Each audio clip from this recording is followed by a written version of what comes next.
You are a big disgrace to your family and to the new Nigerian system. Eradiri to Dokubo. Another German has come out to blast Asari Dokubo for his behavior. Overall behavior, he has proven that he's the terrorist among the Southerners, especially the Delta and Bayelsa area.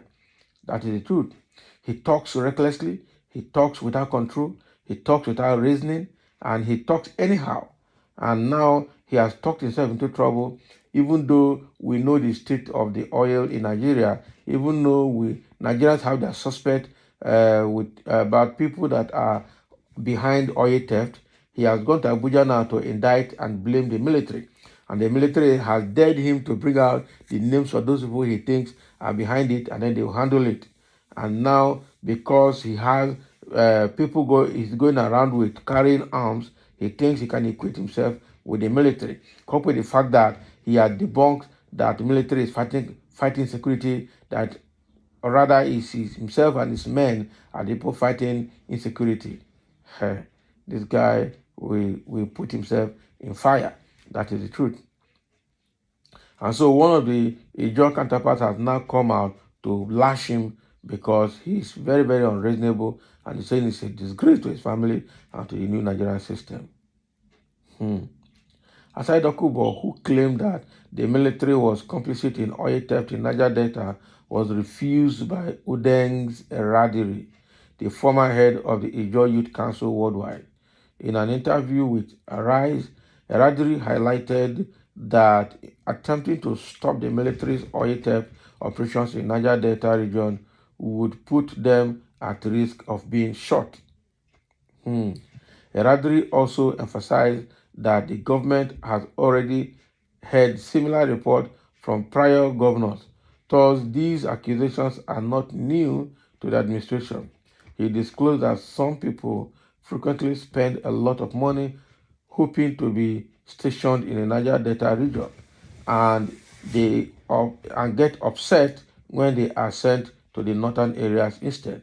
He said, "You are a big disgrace to your family and to the new Nigerian system," explicitly quoting Udeng's Eradiri.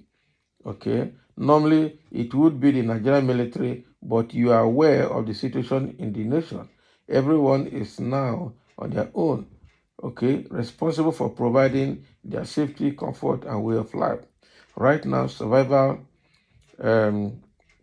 is a struggle for everyone.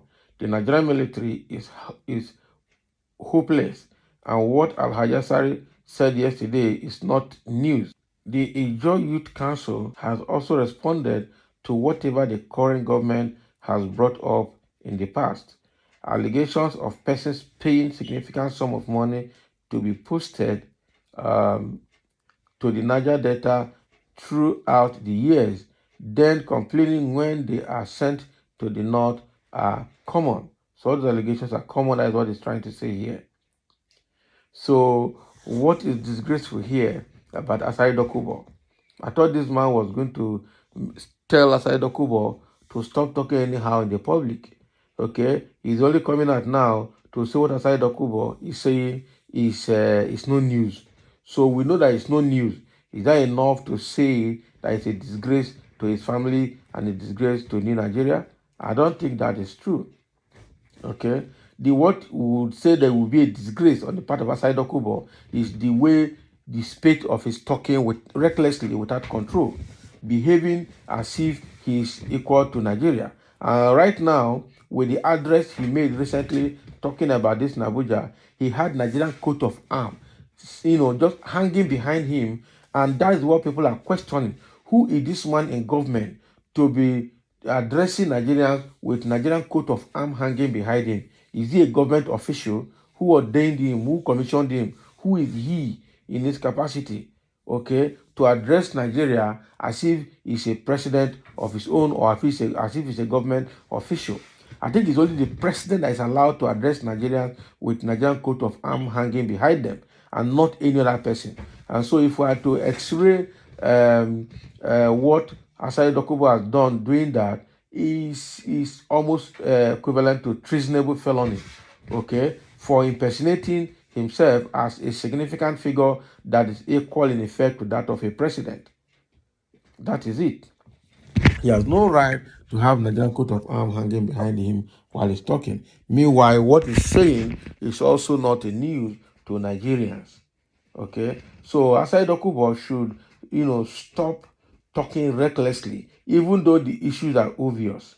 Okay, diplomacy and courtesy demands that you say something in a matured manner if you want to get attention, if you want to get a result. Okay, he's just talking wow, wow, wow from left and right, from all sides of the mouth. After attacking Peter Obi, attacking the Igbos, now he's gone to government to go and seek for favor, because that is what it means. You can imagine him saying that the government of the day will support him. Tinubu is his father. Tinubu will be his godfather, and Tinubu will support him. So what is it? And the people have come out to say this man is talking because Tompolo has a contract to protect the pipeline and to prevent oil theft, and he got aggrieved that why Tompolo, why not him? So I think all of this is also to get attention for him to be given a part of that contract, most likely, so he can also benefit. So meaning all this behavior is jealousy against Tompolo. Tompolo has been calm by moving around quietly, not making noise.